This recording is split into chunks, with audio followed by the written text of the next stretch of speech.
pray for better days.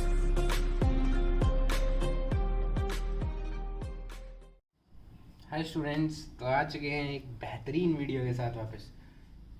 तो students, ये class हमारी हर रोज़ 5 PM पे होती है। तो इस क्लास में हम प्रीवियस ईयर CGL CHSL के क्वेश्चन पेपर्स और मोस्ट एक्सपेक्टेड क्वेश्चंस करते हैं।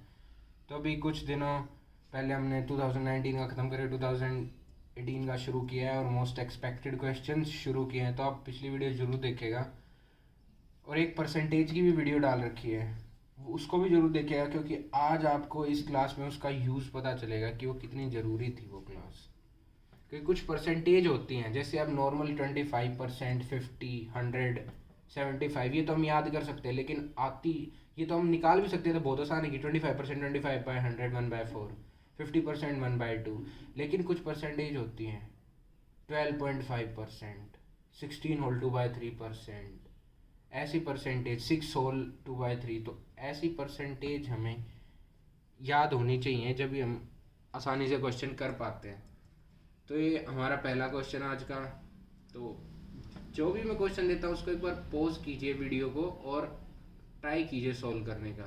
सॉल्व करते हैं बहुत बढ़िया बात, आप बहुत अच्छे प्रिपरेशन चल रही है, नहीं कर पाते तो सीखिए और आगे कीजिए।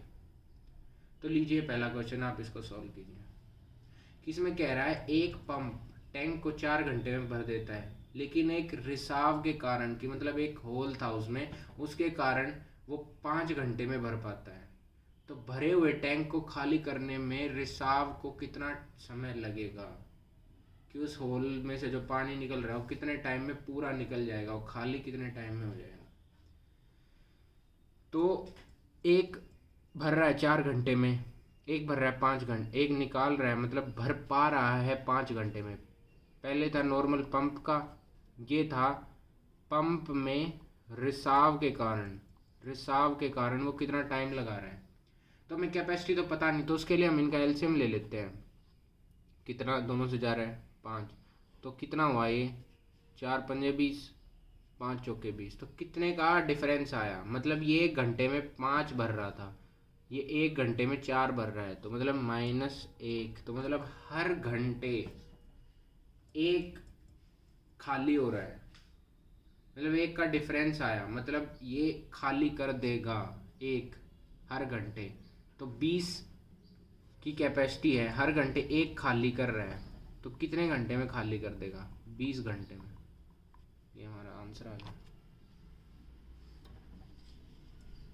देखा, ये तो इजी क्वेश्चन था कि 4 घंटे में भर पाता है, 5 घंटे में वो भर पाता है। अगर उसमें रिसाव है तो एलजीएम 20, तो 4 5 भरेगा ये हर घंटे में, ये खाली कर रहा है, तो एक का डिफरेंस आया कि हर घंटे एक खाली हो रहा है, तो 20 घंटे में वो खाली हो जाएगा।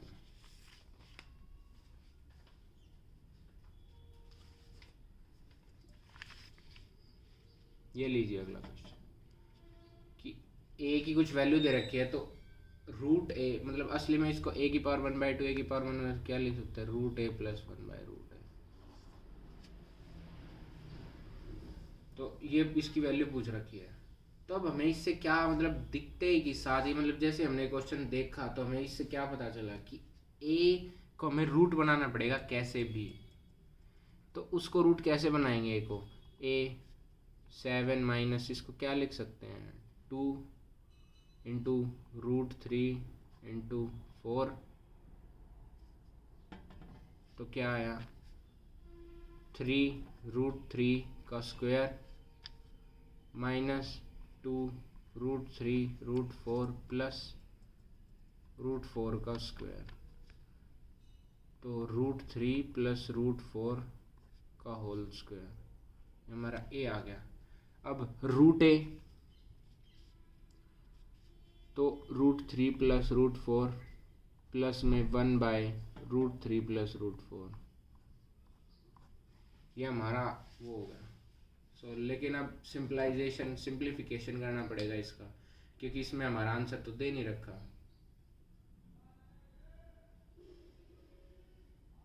तो अब कीजिए सॉल्व, इसको करिए। ये किया,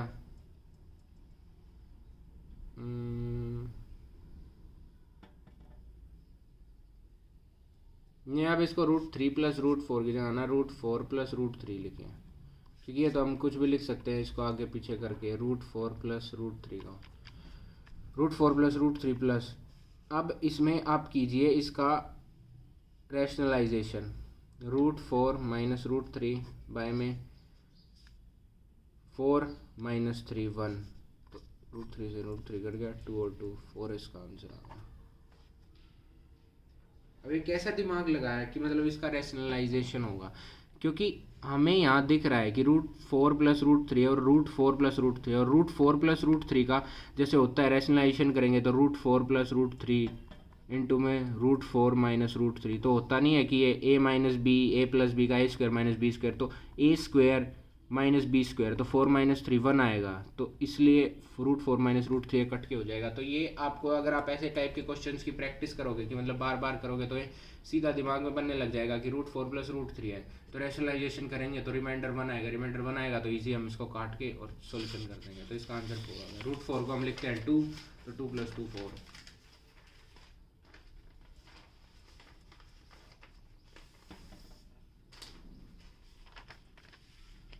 ये लीजिए अगला क्वेश्चन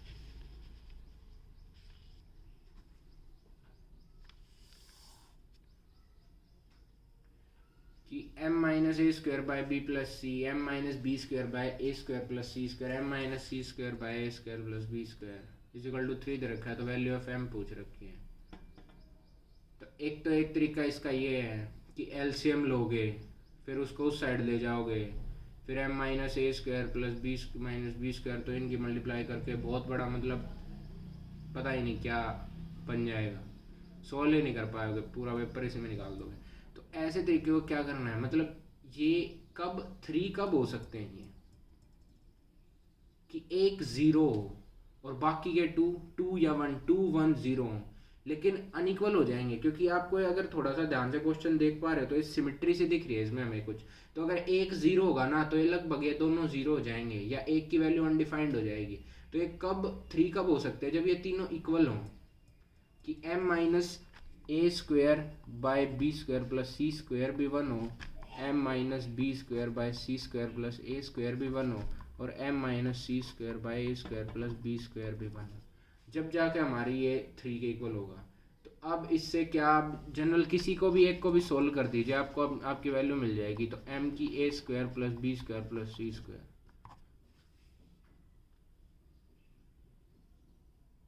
ये आपके सॉल्यूशन का जवाब दे दिया कि मतलब अगर आप सोच रहे हो कि एक 0 पुट कर दो, किसी को भी आप 0 पुट करके देख सकते हो। इसको अगर आप 0 पुट कर दोगे तो m - c² 0 होगा, तो m की वैल्यू c², यहाँ c² - a² c² - b²। अब इसको सोल्व करके देख लीजिए, कभी भी नहीं है, 3 नहीं आएगा। तो ये कब होता है, जब ऐसी वैल्यू सिमेट्री में। अब इसकी m की वैल्यू a² + b² + c² आप पुट करके देख लीजिए, इसमें आपका वैल्यू 3 आएगा। पहले में a कटेगा b + c 1, दूसरे में b कटेगा c + a 1, चौथे में c कटेगा a + b फिर से 1, तो 1 + 1 + 1 3। ये लीजिए अगला क्वेश्चन।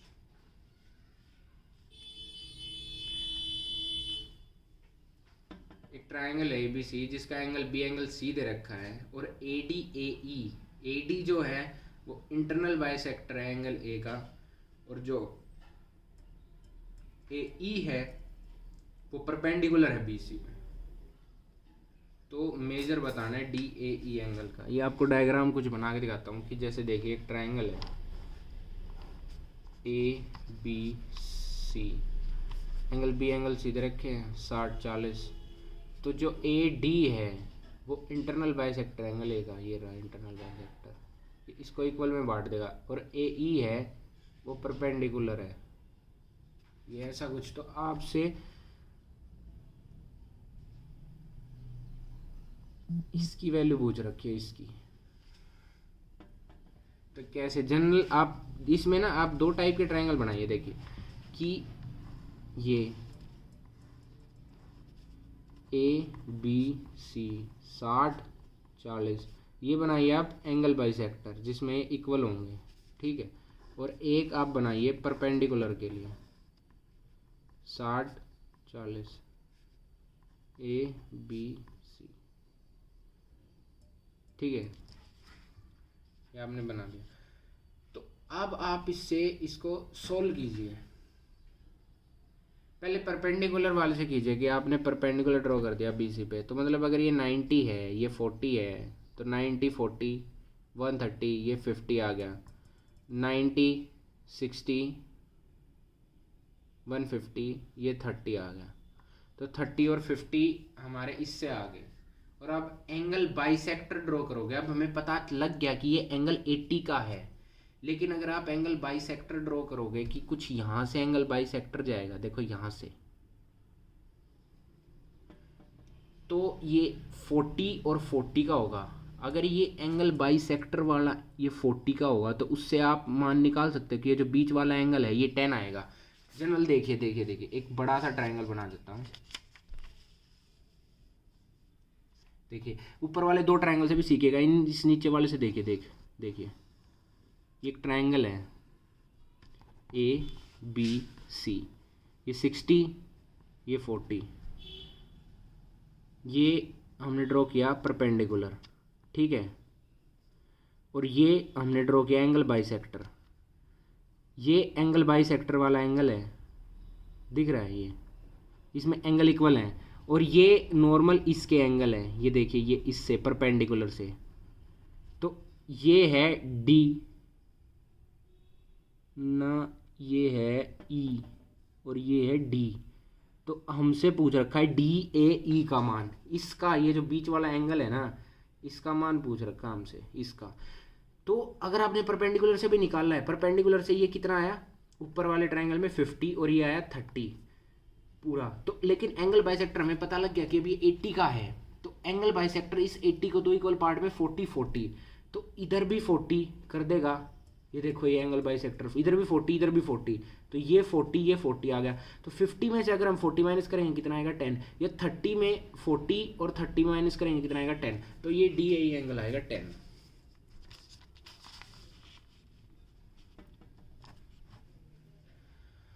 समझ गए ये क्वेश्चन।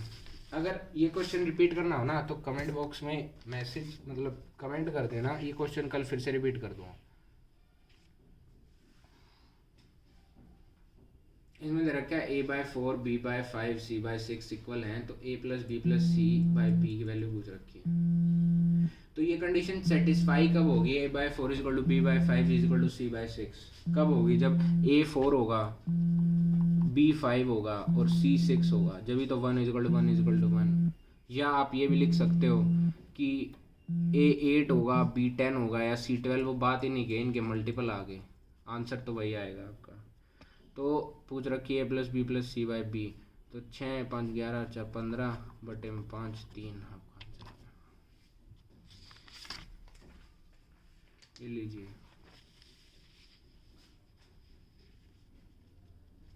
चक्रवर्ती ब्याज 2.5 साल के 10% इंटरेस्ट पे, जो कंपाउंडेड चक्रवर्ती ब्याज पे ही वो हो रहा है, 1623 है एक चक्रवर्ती ब्याज किसी सम पे। कोई आपके पास पैसा था, उस पे चक्रवर्ती ब्याज लगा 10% की दर से 2.5 साल के लिए, उसका चक्रवर्ती ब्याज जो है वो कितना आया 1623। तो सम पूछ रखा है, मतलब जो आपके पास शुरुआत में पैसा था जिस पे आपका चक्रवर्ती ब्याज लगा वो कितना था, तो 2.5 साल के लिए लगा है। ये आपको ऐसा क्वेश्चन पहले भी कराया था कि परसेंट कितना हुआ, ये 1/10 हुआ, मतलब वो 2 साल तक 10 से 11 हुआ है, 10 से 11 हुआ है। और आधे साल के लिए आपको बताया था कि इंटरेस्ट भी आधा हो जाता है, तो कितना हो गया 20 से 21, तो 2000 और 11 11 121 और 21,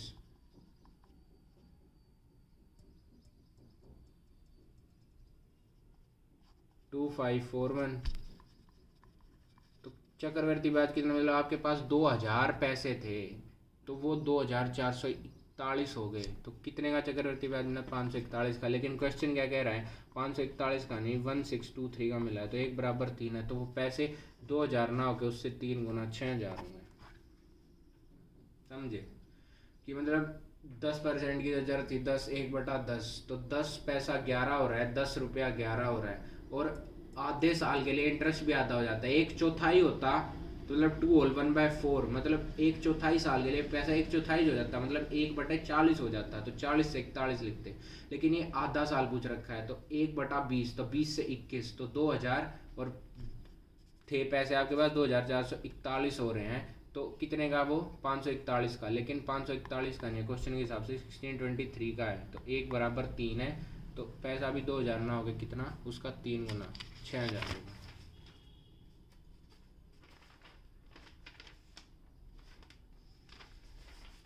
ये लीजिए।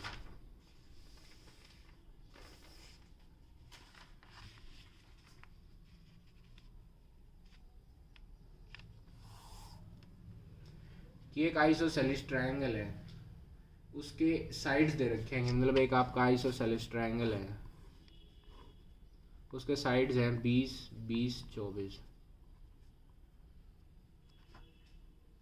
तो एरिया ऑफ ट्रायंगल पूछ रखा है कि क्या होगा। तो एक तो आपके दिमाग में आ रहा होगा कि इस पे बाइसेक्टर ड्रॉ करके 2 इक्वल पार्ट्स में पाइथागोरस लगा के कर दें, और एक है सेमी पेरीमीटर का तरीका। एक बार तो सेमी पेरीमीटर का तरीका देखिए। सेमी पेरीमीटर क्या होता है, आपकी साइड्स का सम बटे में 2, तो 20 20 40 64 बटे 2 कितना आ गया 32। और सेमी पेरीमीटर के एरिया का फॉर्मूला क्या होता है, एरिया ऑफ ट्रायंगल, ये आपका सिंबल ट्रायंगल का होता है √S × S - A S - B S - C। तो रूट 32, 32 में से 20 गया 12 12, और 32 में से 24 गया 8, ठीक है। तो 12 12, तो ये तो बाहर गया। अब यहाँ देखिए, ये 2 2 2 2 और 2 2 बार गए, 2 बार गए, और 2 यहाँ से बाहर गए, तो 2 2 जा 4, 2 जा 8, 16 × 12, ये होता है आपका 6 12। अब देखिए इसका मल्टीप्लाई करने का तरीका बताता हूँ कि नॉर्मल बंदे ऐसे लिख के 16 12 करते हैं ना, इसको ऐसे कीजिए। 12 को पहले 6 से मल्टीप्लाई करिए, 12 6 72, 7 ऊपर गया, 12 1 जा 12 + 7 90 192, ये आपका आंसर आ गया। और अब दूसरा तरीका क्या है, इस जो ट्रायंगल पे है ना, आप परपेंडिकुलर ड्रॉ कीजिए, बाइसेक्टर ड्रॉ कीजिए, तो ये भी 12 हो गया, ये भी 12 हो गया। अब इसके लिए आपको ट्रिपलेट्स याद होने चाहिए, कि मतलब जनरल आप इसको निकाल भी सकते हो कि 400 - 144 6 गया, 4 गया 5, और 256 ये होता है 16, तो ½ × 24 × 16 212 12 × 16। ये मल्टीप्लाई करने का तरीका बहुत है, इससे आप कुछ भी कर सकते हो कि जनरल आप 161 को 12 से मल्टीप्लाई करना है, तो 12 1 जा 12,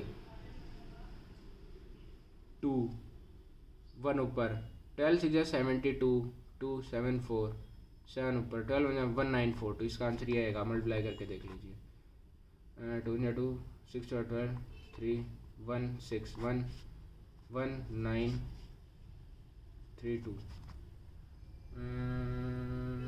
माई बैड, ये यहाँ 3 आएगा, क्योंकि 12 1 जा 12, तो 1 ऊपर है, 12 6 73 होगा, 7 ऊपर जाएगा 1932। तो ये देखिए वो आसान तरीका है मल्टीप्लाई का, और इससे आपको बताया गया। ये देखिए इसमें अब आया ना आपको, अब इस क्वेश्चन में देखिए, अब आपको परसेंटेज की जरूरत पड़ेगी।